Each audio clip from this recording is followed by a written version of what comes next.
ಪ್ರಾಪಂಚಿಕ ಬದುಕಿನಲ್ಲಿ ಮಾನವನ ನಿಜವಾದ ಕರ್ತವ್ಯಗಳೇನು? ಜೀವನದಲ್ಲಿ ಸಮಚಿತ್ತತೆಯನ್ನು ಬೆಳೆಸಿಕೊಳ್ಳಬೇಕಾದ ಬಗೆ ಹೇಗೆ? ಸಮತೋಲನದ ಸಾಧನೆ ಬದುಕಿನಲ್ಲಿ ಸಾಧ್ಯವೇ? ಎಂಬೆಲ್ಲ ಪ್ರಶ್ನೆಗಳಿಗೆ ಭಗವದ್ಗೀತೆಯ ಮೂಲಕ ಶ್ರೀ ಕೃಷ್ಣನ ನುಡಿಗಳು ನಮಗೆ ಸಾರ್ಥಕತೆಯನ್ನು ನೀಡುತ್ತದೆ. ಬನ್ನಿ, ಈ ಗೀತೆಯ ಸಾರವನ್ನು ತಿಳಿಯೋಣ. ಶ್ರೀಮತಿ ನಾಗಶ್ರೀ ತ್ಯಾಗರಾಜ್ರವರ ಧ್ವನಿಯಲ್ಲಿ ಗೀತ ಸುನಾದ ಕಾರ್ಯಕ್ರಮ ತಪ್ಪದೆ ಕೇಳಿ. ಪ್ರತಿದಿನ ಬೆಳಗ್ಗೆ 8:35 ಮರುಪ್ರಸಾರ ಸಂಜೆ 6:30 ನಿಮ್ಮ ಜನಧ್ವನಿ ಬಾನುಲಿಯಲ್ಲಿ.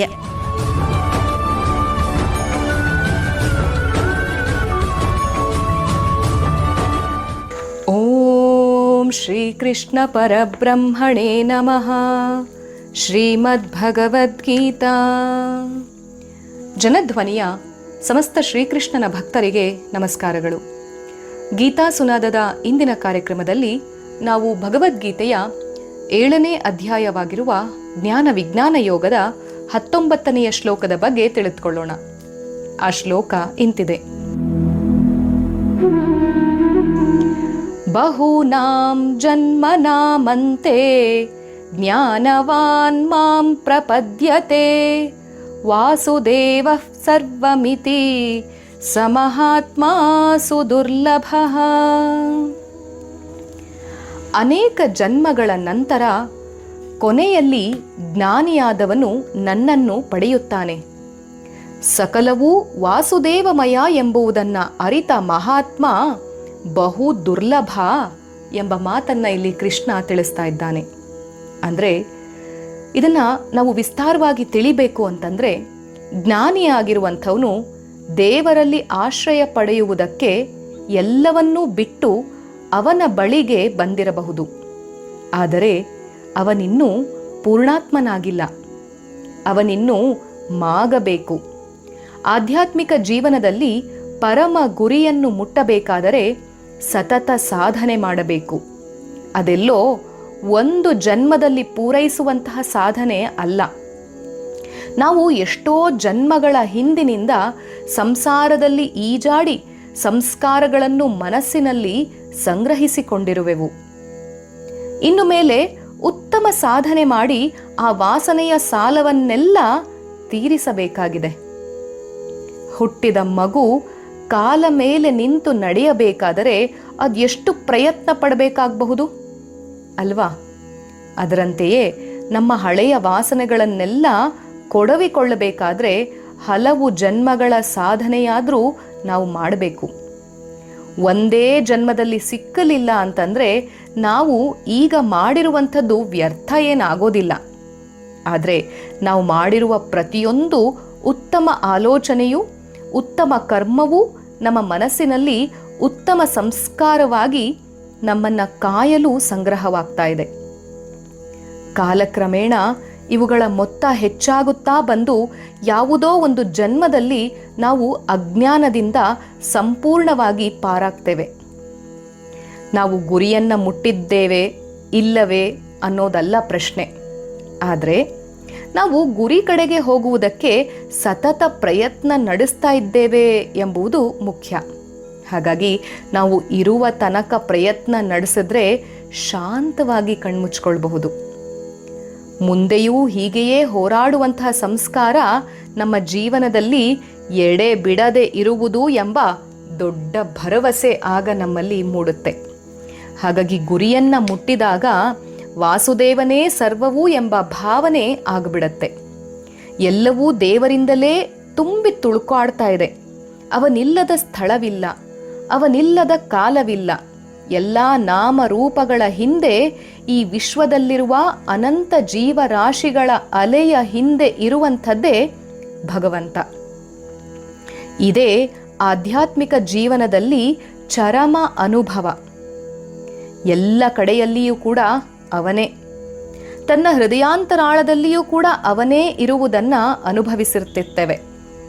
ಇಂತಹ ಮಹಾತ್ಮರು ದುರ್ಲಭ ಎನ್ನುವನು ಶ್ರೀಕೃಷ್ಣ.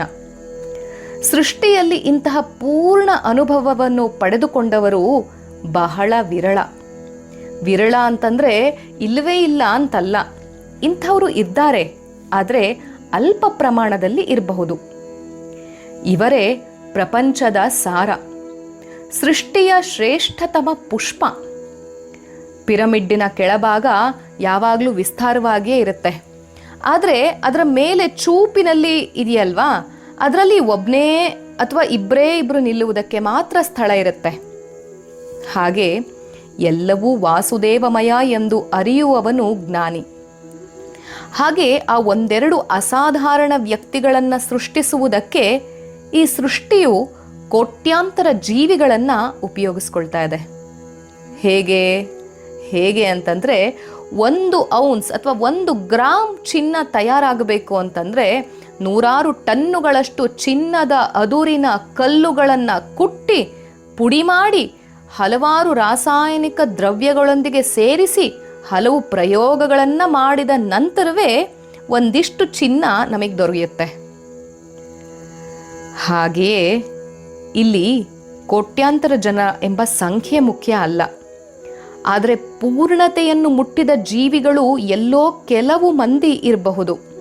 ಆದರೆ ಇಡೀ ಮಾನವ ಕೋಟಿಯ ಮೇಲೆ ಅವರು ತಮ್ಮ ಪ್ರಭಾವವನ್ನು ಬೀರಬಲ್ಲರು.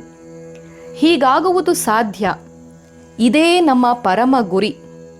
ಮಾನವ ಕೋಟಿಯ ವಿಕಾಸದ ತುತ್ತ ತುದಿ ಎಂಬುದನ್ನು ಅವರ ಜೀವನವೇ ಅನುಗಾಲವು ಸಾರ್ತಾ ಇದೆ. ಹಾಗಾಗಿ ಯಾವ ಸಮಯದಲ್ಲಿಯೇ ಆಗಲಿ ಜ್ಞಾನಿಯಾದವನು ಒಂದೇ ಜನ್ಮದಲ್ಲಿ ಒಂದು ಹಂತಕ್ಕೆ ಸಾಗುವುದಕ್ಕೆ ಆಗೋದಿಲ್ಲ, ಭಗವಂತನನ್ನು ಮುಟ್ಟೋದಿಲ್ಲ. ಅದು ವಿಕಾಸವನ್ನು ಹೊಂದುತ್ತೆ. ಒಂದು ಹಂತದಿಂದ ಮತ್ತೊಂದು ಹಂತಕ್ಕೆ ವಿಕಾಸ ಹೊಂದಬೇಕು ಅಂತಂದರೆ ಅದೆಷ್ಟೋ ಮಿಲಿಯನ್ ಗಟ್ಟಲೆ ವರ್ಷಗಳು ಬೇಕಂತೆ. ಹಾಗೆಯೇ ಈ ಒಂದು ಶ್ಲೋಕದ ಅರ್ಥ ಅಂತಂದರೆ, ಜ್ಞಾನಿ ಆಗಿರುವಂಥವನು ಒಂದೇ ಜನ್ಮದಲ್ಲಿ ಭಗವಂತನನ್ನು ಸಾಕ್ಷಾತ್ಕಾರ ಮಾಡ್ಕೊಳ್ತಾನೆ ಅಂತಲ್ಲ. ಇದರರ್ಥ ಈ ಜನ್ಮದಲ್ಲಿ ನಮಗೆ ಪೂರ್ಣ ಸಿದ್ಧಿ ಸಾಧ್ಯವಿಲ್ಲ ಅಂತಲೂ ಅಲ್ಲ. ಹಾಗಂತ ಸಾಧಕರು ಯಾರೂ ಕೂಡ ನಿರಾಶರಾಗುವಂಥ ಅವಶ್ಯಕತೆಯೂ ಇಲ್ಲ. ಆದರೆ ಸಾಧಕನಿಗೆ ಸಾಧನೆಯ ಮಹತ್ವವನ್ನು ತೋರಿಸಿಕೊಡುವುದಕ್ಕೋಸ್ಕರ ಮಾತ್ರವೇ ಪರಮಾತ್ಮನು ಇಲ್ಲಿ ಈ ರೀತಿ ಹೇಳಿರುವಂಥದ್ದು. ಸಾಧಕನು ಸಾಂಸಾರಿಕ ಜೀವನದಲ್ಲಿ ಹುರುಳಿಲ್ಲ ಎಂದು ತಿಳಿದು ಆಧ್ಯಾತ್ಮಶಾಸ್ತ್ರದ ಉಪನಿಷತ್ತು ಅಥವಾ ಗೀತೆಯ ಅಧ್ಯಯನವನ್ನು ಆರಂಭಿಸಿರುವುದಾದರೆ ಅವನು ಮೋಕ್ಷ ಸಾಮ್ರಾಜ್ಯದ ಹೆಬ್ಬಾಗಿಲಿಗೆ ಬಂದಿದ್ದಾನೆ ಎಂದರ್ಥ. ಅತಿ ಶೀಘ್ರದಲ್ಲಿ ಅವನು ತನ್ನ ಹೆಚ್ಚಿನ ಸಾಧನೆಯ ಮೂಲಕ ಪೂರ್ಣ ಸಿದ್ಧಿಯನ್ನು ಕೂಡ ಗಳಿಸುವುದು ಖಂಡಿತ ಅಂತ ಹೇಳಿ ಕೃಷ್ಣ ಇಲ್ಲಿ ತಿಳಿಸ್ತಾ ಇದ್ದಾನೆ. ಹಾಗಾಗಿ ಪರಮಾತ್ಮನನ್ನ ಯಥಾವತ್ತಾಗಿ ತಿಳಿದ ಮಹಾತ್ಮರು ಜಗತ್ತಿನಲ್ಲಿ ತೀರ ವಿರಳ. ಆಳವಾಗಿ ವಿಚಾರ ಮಾಡಿದಾಗ ಮಾತ್ರ ಈ ಹೇಳಿಕೆಯ ಸತ್ಯಾಸತ್ಯತೆಯು ನಮಗೆ ತಿಳಿದು ಬರುತ್ತೆ. ವಿಶ್ವದಲ್ಲಿರುವ ಸಕಲ ಜೀವರಾಶಿಗಳಿಗೆ ಹೋಲಿಸಿದರೆ ಮನುಷ್ಯರ ಸಂಖ್ಯೆ ಅತ್ಯಂತ ಕಡಿಮೆ. ಆ ಮನುಷ್ಯರಲ್ಲಿ ಆಧ್ಯಾತ್ಮಿಕ ವಿಕಾಸದ ಹಂಬಲವುಳ್ಳ ಬುದ್ಧಿವಂತರು ಮತ್ತಷ್ಟು ವಿರಳ. ಈ ವಿವೇಕ ಜ್ಞಾನವನ್ನು ಪಡೆದ ಕೆಲವರಲ್ಲಿ ಪ್ರಾಮಾಣಿಕ ಸಾಧನೆಯನ್ನು ಶ್ರದ್ಧೆಯಿಂದ ಮಾಡುವವರು ಮತ್ತಷ್ಟು ವಿರಳ. ಹಾಗಾಗಿ ಸಾಧನೆ ಮಾಡಿರುವವರಲ್ಲೂ ಕೂಡ ಸಿದ್ಧಿಯನ್ನು ಗಳಿಸುವುದು ಎಲ್ಲೋ ಒಂದಿಬ್ಬರು. ಆದುದರಿಂದ ವಿಕಾಸದ ಈ ಅಂತಿಮ ಹಂತವನ್ನು ಹೋಗಿ ಮುಟ್ಟುವುದು ಎಲ್ಲೋ ಒಬ್ಬಿಬ್ಬರು ಎಂಬ ಸತ್ಯವಾದ ಮಾತನ್ನ ಇಲ್ಲಿ ಋಷಿಗಳು ಆಂತರಿಕ ವಿಕಾಸದ ಬಗ್ಗೆ ವಿಚಾರ ಮಾಡಿ ಮನಸ್ಸು ಸರಿಯಾದ ಶಿಕ್ಷಣವನ್ನು ಪಡಿಬೇಕಾದ್ರೆ ಜೀವನದಲ್ಲಿ ಸಾಕಷ್ಟು ಕಷ್ಟ ಸುಖಗಳನ್ನು ಅನುಭವಿಸಲೇಬೇಕು.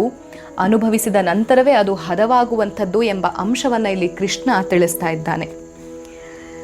ಈ ಒಂದು ಮಾತಿಗೆ, ಈ ಒಂದು ಶ್ಲೋಕಕ್ಕೆ ಮುದ್ದುರಾಮನ ಅದ್ಯಾವ ಪದ್ಯ ಸೂಕ್ತವಾಗುತ್ತೆ ಅನ್ನುವುದನ್ನು ಗಮನಿಸೋಣ ಬನ್ನಿ.